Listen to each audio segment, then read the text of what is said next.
A is for asteroid.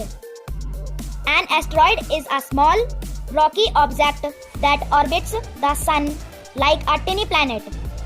Asteroid. B. B is for black hole. A black hole is a place in space where the pull of gravity is so strong that nothing can get but of it, not even light. Black hole. C.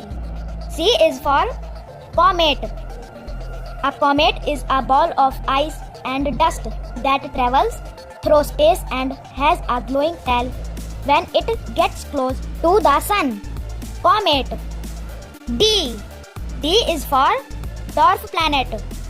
A dwarf planet is a small, round object that orbits the sun, but it is not big enough to be called a planet. Dwarf planet.